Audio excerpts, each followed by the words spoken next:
Hey guys, what is going on, and welcome back to the channel. So yeah, here we are again starting another series, and this one's kind of a special one because it sort of showcases the new style of the channel, I guess, or the new style for a good while actually. So we'll probably still have streams and whatnot there on Sundays, so like streaming Sundays or something we'll call it. But for, well, a while we'll be doing these time lapses. Now that actually works out better for me, and hopefully it works out better for you guys also. So first off, you get like shorter videos, and then I can actually build without the house being, you know, completely quiet and being back in solitude and stuff, which is extremely hard for me to do here in the next coming weeks or coming months even. So this definitely should help out both of us. So anyways, here in this build, we're actually going to just sort of start from scratch. Like, there really wasn't a rhyme or reason that I wanted to build a new series or start a new series, building a new village or anything. But yeah, it just kind of happened. So I don't have a name for this village yet. I'll probably just call it like Beach Village or something like that for now.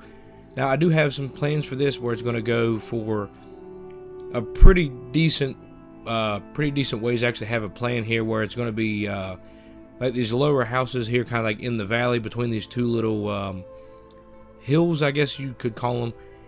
And then in between these hills on the low spots, there's actually a really long beach. So I seen the beach and I thought that would be an excellent place to like dig for clams and mussels and anything else that kind of buries in the sand during low tide.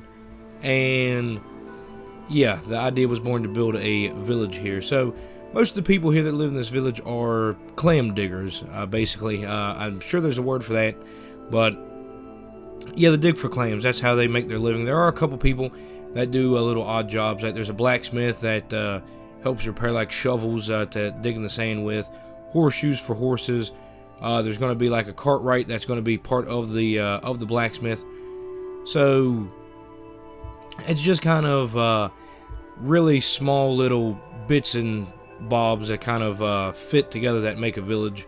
And like I said, up on these hills are going to be sort of like the more higher class people of the town or of the village, and then down in between there by the beach in the lower lying areas would be like the poorer people, or the ones that would be more inclined to be clam diggers, basically. So they live near the beach, and then there's a threat that they always have to worry about, like a tide coming in extremely high or a tsunami or anything like that. And of course, the people that have money to build their houses up on the hills on the outside of the city don't have to worry about that. So anyways, guys, I'm actually going to drop off here pretty soon. I'm going to let you guys enjoy the time lapse, and then I will be back with a walkthrough at the end of the video. So I'll see you guys later, and I'll catch you here in a bit.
Alright guys, so here we are in the beach village. Like I said, I still don't have a name for it yet, but hopefully here in between videos I will get a name for it.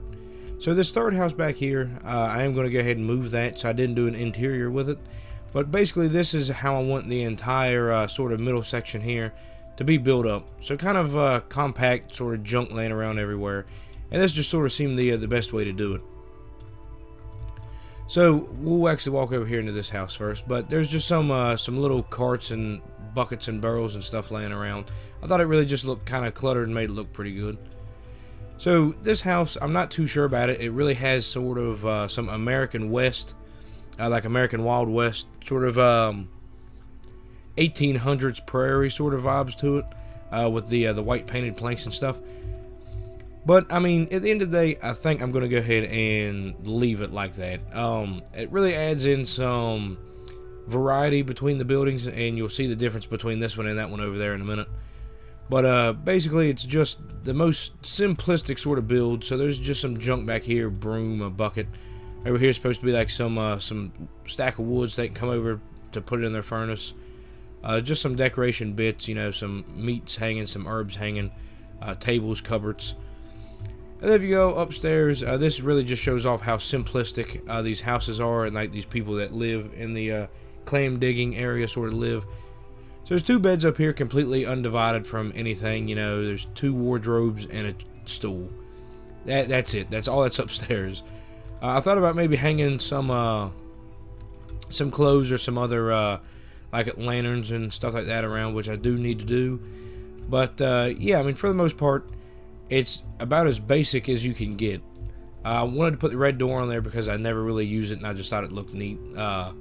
So I went ahead and did that. And then I'm trying to experiment around with some other detailed bits that you've seen in the time lapse, like these things. These are actually desks. So I just did that and then put like a trap door underneath of it, and it made this kind of weird window overhang sort of thing, but it looks pretty neat.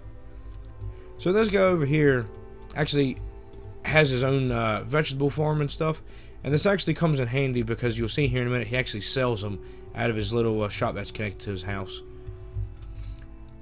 So actually this one here, the interior of this one is my favorite of the two. I don't know why it is. It's pretty simplistic even for like a 45-degree angle house like this one is, and as big as it is, it seems sort of crammed up still, and that's really what I wanted it to do, because that's how most medieval houses would be.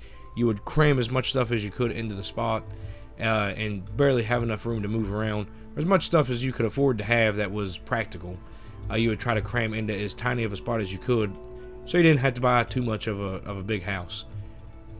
So let's just have some meat over here. There's some cupboards. There's their wood stack that goes in the furnace. You know, some barrels, brooms, herbs hanging here. So there's onions, tobacco. There's some more herbs, carrots. There's like a milk jug or a water jug, whatever you want to call it.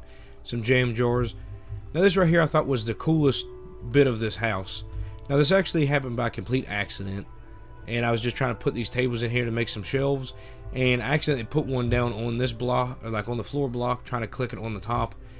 And yeah, it really made this this weird sort of pattern, and I thought it looked really cool, because then you could have like a step to come up here to grab that, or you could stuff that full, stuff this full, and then even have a third shelf there to put stuff in. So I just have a table, you know, a plate of food, some bookshelves, cupboards, some clothes up here hanging to dry. I was thinking about putting another one across underneath of it, or even further back. There's some other shelves and stuff, a desk. And then here's actually the bedroom of this house, since it's only one story. So you just have two beds kind of crammed in here, and I left it open-aired. Instead of having its own roof and stuff, it just seemed a lot better that way. There's some empty cupboards. And then this right here is my second favorite part of this entire house build. Is we actually have herbs and stuff in here that the farmer actually pulls out of his garden and brings over here, and then sells to other people that live down here that don't have gardens. There's going to be a couple people that have gardens that sell crops, but this is the biggest one. Now these are bananas, so it's a banana bundle. But yeah, bananas do not grow in Selvara, or my version of Selvara anyway. Yeah, they don't grow here. So these are some other kind of fruit or some other kind of herb or something that he can grow in the garden. And yeah, so there's just some papers, chairs, some coin that he had laying about from some transactions or so. You know, however you want to say it. So then if you run out of here, I'll go ahead and just sort of show you around. Like, stuff is just so cluttered up and stuff in this little place, and it just really makes it pop. And I really like the little detail and stuff.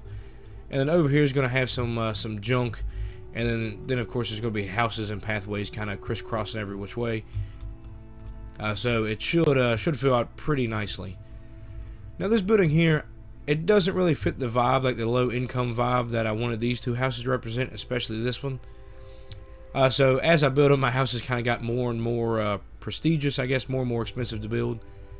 This one, I don't have an interior or anything done in, so I'm not going to go inside. But I actually think I'm going to push it back, like either push it back that way going, or even up here on the little hill. So there's a hillside here, where like the more richer, sort of more well-off people live here in the village.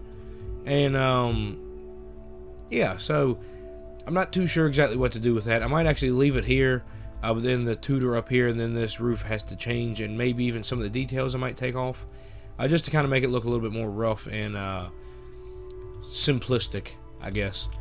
But anyways, guys, that is going to be it for me here today, and I hope you enjoyed. If you did, that is great, and I will see you later and catch you on the next one. See you later, guys. I'm barely breathing. I'm barely awake. You left me in pieces. There's no more to break. Don't wake me up. Not in this.